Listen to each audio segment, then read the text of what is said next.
find a good product. I mean, like that Smart Detail, I spilled some on my seat, and it made the seat dark. Since then, I've been using it on my seat, and my faded seat is gotten black again, and eventually, because it's a convertible, and I'm at the beach every day, it fades. And that Smart Detail stuff, I bought it for my wheels. When I spilled it on the seat, man, then I used a whole bottle on my seat, and they look great. Right now, I'm telling you, they were so faded. I was going to buy new seats. So anything you can show me to make my car better, man. Let's do it. All right. First of all, I want to say thank you. I really appreciate you. My pleasure, man. I love cars. I'm like you. You're welcome to come to Chemical Guys anytime. You got a family here. First thing I want to do is I want to put on my CG apron. Just a lot of times I work around cars and I have a belt buckle or something. I want to make sure I don't scratch the car. All right. And tie it on. There's a lot of aprons, microfiber aprons, standard aprons, whatever you want to use. So first of all, I want to thank you all for bringing in the car. We got a great looking car. It's a 1969 Camaro. It's a very rare car. It's a one-off car, a little over 450 horsepower, right? Right. So I love working with cars like this because first of all, it shows a lot about the individual's personality, also about the rarity of the car, and finding a product that's going to not only make you happy, but also give you the results that you're really looking to get. So the first thing I want to address here is when you're working on a car like this, Yo came in because he plays sports. He's outside by the beach. You got salt water, contamination, sand, all kinds of things that settle on the car while he's out there playing sports. Want to make sure that when you wipe down the car to remove anything that's left on the car, you don't scratch the car.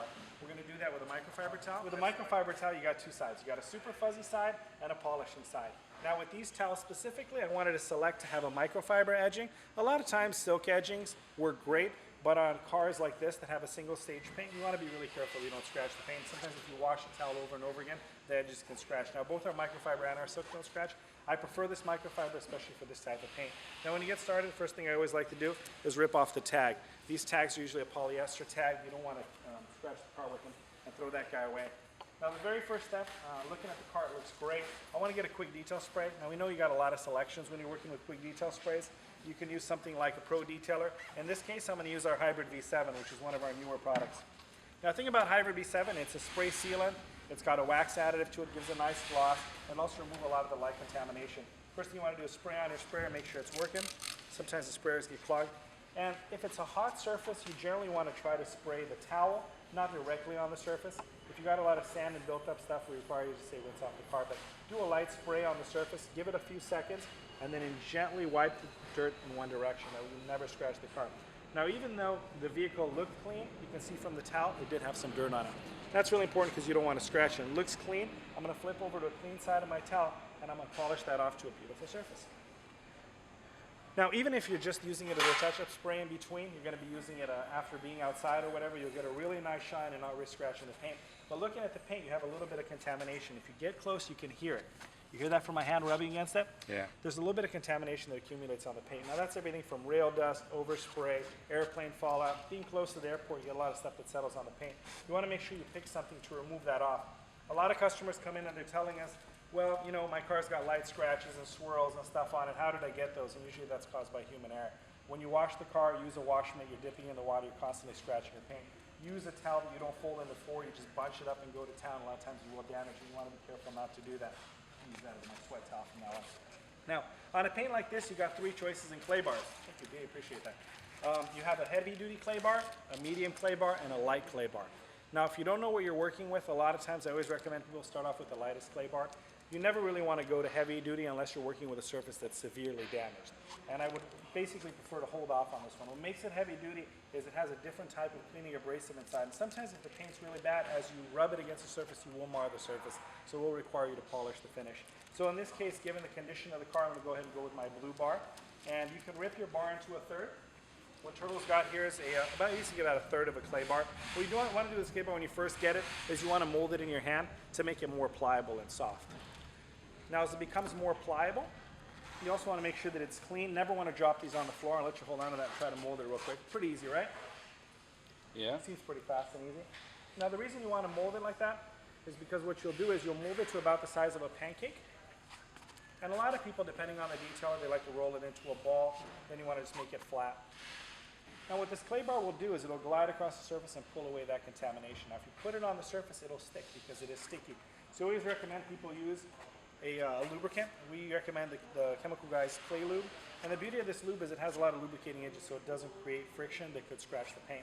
Then we want to just make sure the surface is cool. If you've been out driving for a long time, you got a very hot surface, sometimes the clay will stick to it. Won't really cause any damage, the better way for it to cool down. Take your quick detail lube, spray it gently on the surface. Never spray over here because you're working over here, and just lightly clay. Now you always want to clay in one direction. You never want to clay in a circular pattern. You always want to go forwards and slowly. You can go fast or slow, but we want to just make sure you pick up all that contamination in one direction. That way, if you do it front back, you'll see if you're scratching the surface or if you picked up any. You can always stop and look at the bar and you'll see that the color has actually changed, that there's some particles stuck inside there. Now you can stop at any time. Make sure that your towel surface is clean. I'm going to flip that over and wipe off anything that's left behind. Flip over your towel. And what I want you to notice is how nice and smooth that is now. You don't feel anything in there anymore. Yeah. It's great, right? Big So, difference. what I want you to do is while you're here, try it out for yourself, see how easy it is. Okay. So I'm going to pass that to you. I'm going to let you come over here where it's clean. Try it out, see how nice it looks for you. Great. I like that. Easy? Yeah. Pretty simple, right? Yeah. So if it seems like it's gripping a lot, go ahead and give it another spray. Don't even worry about it. Perfect. As you notice, it's key to spray where you're claying. Great, great job. So if you also notice some of the lube is changing color, that's a lot of the dirt that you're picking up into the lube. So if you notice that's the case, you'll see not only the contamination in the bar, but also on the surface. You can use your lube as a detail spray. So you can lightly spray it, grab your towel, exactly, make sure it's a clean surface, and wipe all that stuff off of the car so you don't leave anything sitting on the car. Flip over your towel to a clean side. Now once it's nice and dry, you can see how smooth it is. Now what you want to do at this point is, depending on the car, either use a light polish to get out some of the light swirls or throw on a coat of wax or a sealant to protect the surface. That'll make sure that contamination won't settle in as fast and as easy.